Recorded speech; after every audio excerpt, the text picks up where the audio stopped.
देखिए, आज तक का सबसे बढ़िया बजट जो है ये देश की इकॉनमी का आया है। और जो हमने सुना है और जो हम सब ने सुना है, हम इस बजट के माध्यम से एक बात को बोल सकते हैं कि we are going towards the biggest economy of the world.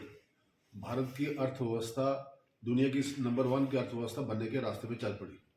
और एक बड़ी हैरानगी की बात और बड़ी अच्छी बात जो ये है, जो आज से 4 साल पहले वित्त मंत्री जी ने घोषणा की थी कि 4.4% जीडीपी का फिजिकल डेफिसिट आएगा, वो आज आ गया। इससे पता चलता है कि हमारे देश की इकॉनमी की सेहत कैसी है, कितने हेल्दी इकॉनमी की तरफ हमारा देश बढ़ रहा है। आज जितने भी सेक्शंस लिए हुए, मैं लग रहा है सेक्शंस लगूंगा बोलने के लिए, एक एक विभाग के ऊपर आज किसी पे भी कोई फ्रेश टैक्सेशन नहीं लगा। हर एक डिपार्टमेंट के ऊपर हमें आज रिलीफ का पैकेज मिला। और एग्जाम्पल के लिए जो जी राम जी, जो जिसको कांग्रेस मनरेगा के नाम से बोलती थी, 30 लाख करोड़ का प्रावधान इस बजट में है, जो अपने आप में एक रिकॉर्ड।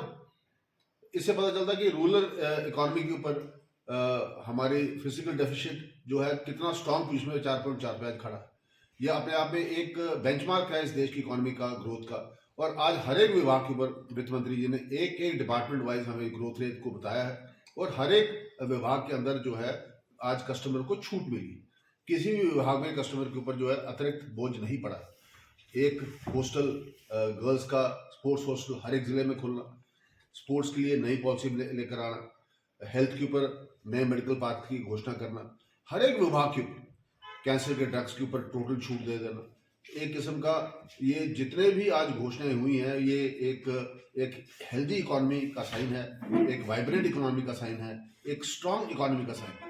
और आज इससे बड़ा बड़ा क्लियर लग रहा है आज के बजट को देख के कि आई थिंक 1 या 1.5 साल के अंदर हम इस विश्व की 3rd लार्जेस्ट इकोनॉमी बनने जा रहे हैं, जिस हिसाब का फिजिकल डेफिसिट आया। ये 4.4 physical deficit of the GDP आज मेरे ख्याल से यूनाइटेड स्टेट्स का भी नहीं। और ये एक अच्छा हेल्दी साइन है जिसके माध्यम से हम इस बात को बोल सकते हैं। बाकी स्लैब्स इनकम टैक्स की अभी अनाउंस नहीं हुई है, मुझे लग रहा है आधे घंटे पौने घंटे में वो आ जाएंगे। अभी तो फिलहाल तो 12 लाख का ही वो बता रहे हैं कि 12 लाख तक ही वो स्थित है। पर मैं ओवरऑल प्रधानमंत्री जी को, भारतीय जनता पार्टी की सरकार को और वित्त मंत्री जी को बधाई देना चाहूँगा। एक बहुत ही जिसको कहते हैं कि रोबस्ट, एक बहुत ही हेल्दी और एक बहुत ही वाइब्रेंट बजट आज हमारे देश को मिला है। बहुत बहुत बधाई सर। 6 कैटेगरीज में उन्होंने डिवाइड किया है। और एक कंसेप्ट माउंटेन ट्रेन्स का जो लॉन्च किया है, वो हिमाचल का नंबर 1 स्टेट उसमें उसको लिया गया है। हिमाचल भी है, उत्तराखंड भी है, और 4 स्टेट पूरे नॉर्थ ईस्ट के भी हैं। पर ये माउंटेन ट्रेन्स का कंसेप्ट जो है हिमाचल प्रदेश के लिए बहुत टूरिज्म के लिए वो होगा। और एक नई पॉलिसी इन्होंने इसमें जो टूरिज्म गाइड्स के लिए ली, उस टूरिज्म गाइड्स के लिए अंदर भी कोई 3 लाख के करीब टूरिज्म गाइड्स को तैयार करना है, जिसके लिए बहुत बड़ा फाइनेंशियल प्रोविजन किया गया है। वो भी हिमाचल प्रदेश को डायरेक्टली बड़ा बेनिफिट करेगा। और हैंडलूम और हैंडीक्राफ्ट, इसके ऊपर जो है इन्होंने 5 स्टेट्स को अडॉप्ट करने का निर्णय लिया है, जहाँ पे हैंडलूम और हैंडीक्राफ्ट का बहुत लार्ज लेवल पे इंस्टीट्यूशन बनेंगे और उसके ऊपर बहुत टैक्सेशन में उसमें कमी दी गई है।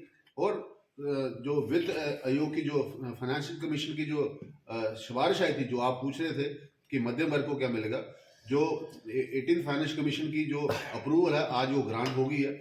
मिडिल सेक्शन के लगभग 45 से 60% की सैलरीज में हर चीज में जो है इजाफा होगा, जिससे मिडिल क्लास को बहुत बड़ा रिलीफ मिलने वाला है। जो ये बजट पेश हुआ है, ये विकसित भारत का जो सपना माननीय प्रधानमंत्री नरेंद्र मोदी जी ने देखा है, उसकी दिशा में ये मील का पत्थर साबित होने वाला बजट आज ये पेश हुआ है। और बहुत सारी योजनाएं अभी भाई पठानिया जी ने बताई कि जो इसमें बजट में आई है। इसके साथ साथ ईज ऑफ लिविंग जो है वो भी एक बहुत बड़ा इस बजट में प्रावधान किया गया है कि आदमी की जो लाइफस्टाइल है, लिविंग है उसकी, उसको कैसे और सुगम किया जाए, कैसे जो रोग जो हमारे दंड के प्रावधान भिन्न भिन्न क्षेत्रों में थे उनको खत्म करके, और चाहे वो शिक्षा का क्षेत्र है उसमें किस प्रकार से आगे बढ़ने का काम है, स्वास्थ्य के क्षेत्र में, और ये बायो जो हम जी इन सारे क्षेत्रों में जो है हर क्षेत्र को कवर किया है माननीय वित्त मंत्री जी ने। और ये निश्चित रूप से विकसित भारत के लिए बहुत बड़ा बजट साबित होने वाला है। सर, ये मध्यम वर्ग के लिए किस तरह का बजट रहेगा?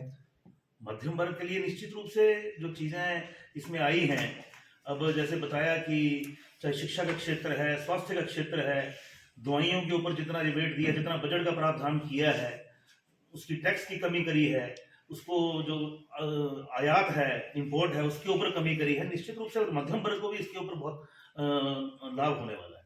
सर गोल्ड को लेके क्या कहेंगे, काफी बड़ा हो रही है मार्केट। किससे बोल रहे हैं? इसका कोई वो इंटरनेशनल बोलेंगे तो डिपेंड करता है। जैसे बजट इसमें पड़ी तो सोचिएगा। 2023 का जो बजट आज पेश हुआ है, मैं बधाई देता हूं हमारी वित्त मंत्री निर्मला सीतारमण जी और प्रधानमंत्री श्री नरेंद्र मोदी जी को, जिनका सपना है आत्मनिर्भर भारत। हमारा भारत आत्मनिर्भर बने, हमारा भारत विकसित हो। हिमाचल प्रदेश टूरिज्म की दृष्टि से आगे बढ़ेगा।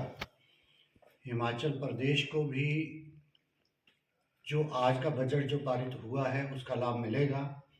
मैं बधाई देता हूं अपने प्रदेशवासियों को, पूरे देशवासियों को। जो आने वाला समय है वो सभी के लिए, कोई भी टैक्स में बढ़ोतरी नहीं की गई।